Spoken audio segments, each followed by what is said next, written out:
It is the general practice of all saintly people to deliver the fallen. Therefore they go to people's houses, although they have no personal business there. So, in this Prabhupada makes many, many interesting points. He mentions two personalities in particular, Rupa Goswami and Sanatana Goswami. Now, Prabhupada describes how they came from not just aristocratic backgrounds, but very aristocratic backgrounds, and they became mendicants. Actually, it's described that Sanatana Goswami and Rupa Goswami, they were devotees from their very birth. And eventually, in their lives, they were employed by the Nawab Hussain Shah. And it wasn't done based on voluntary agreement. They were actually forced to play that role. At that time, in the Nawab Hussein's province, the majority were Hindus. And he knew that to control that province, he would have to employ those that perhaps came from the same background. And he threatened Sanatana and Rupa Goswami that if they didn't do as he wished, then he would go and persecute all the Hindus. So practically speaking, they were forced to play that role. And Sanatana Goswami, he was practically the prime minister for the king. And Sanatana Goswami was the prime minister, and Rupa Goswami, he was considered like the home minister. And they were very qualified in many ways. They were very learned. It's described how they understood various languages. And because of the position that they held, they were given honorary titles. Kabir Khas and Sakir Malik. And not only that, because of the positions that they held, they were given facilities. They were given wealth, extreme wealth. And they were given land, they were given property. In fact, if you go to Ramkeli, where Rupa Goswami and Sanatana Goswami resided as ministers, they have this huge bathing ghat. It's called Rupa Sagar and Sanatana Sagar. And if you go there, you'll see that this bathing ghat isn't an ordinary bathing ghat. It can fill up to 10,000 people. That was the extent of their opulence. But we see as their lives go on, and through the narrations of Sri Chaitanya Charitamrita, we see that by the influence of Sri Chaitanya Mahaprabhu, they take, as mentioned by Prabhupada, they take and become mendicants. And it's described in this purport and the verse, the duty of such a mendicant. It's described how they go from house to house.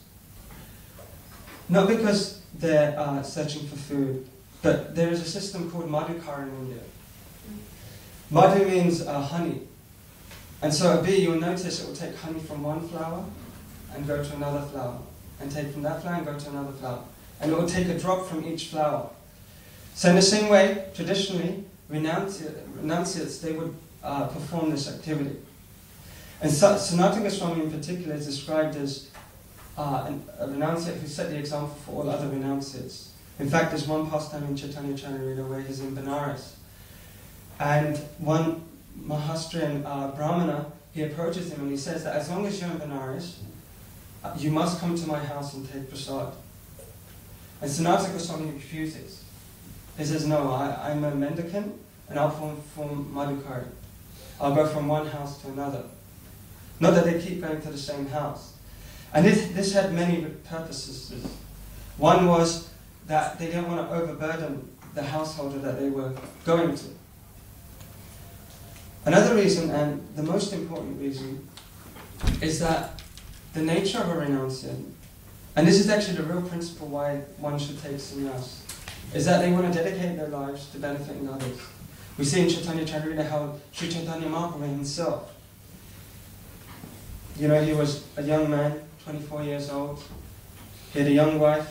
He had a widowed mother. And in such a situation, one wouldn't normally take sannyas. But Sri Chaitanya Mahaprabhu saw that there were those that wouldn't respect him unless he took sannyas, and hence would be bereft of his mercy. So he took sannyas. So in the same way we see Sanatana Goswami is doing this. And so this is the actual duty of a renunciate. And by taking prasad at various householders' homes, they acquire devotional benefit. So we understand that it's an important principle that, particularly if we're a householder, that we should invite renunciates, sannyasis, to our particular homes and feed them. This is the duty of a householder. It's interesting, also in Chaitanya Charita, there's an interesting interaction between Advaita Acharya and Haridas Thakur. Advaita Acharya, he resides in Shantipur, and he's considered amongst the Brahminical community the leader of all the Brahmins. He's elderly, he's also very wise, very exalted personality. And what we see at one point in his pastimes, Haridas Thakur comes to Shantipur. Now at that time the Brahmanas were very caste conscious.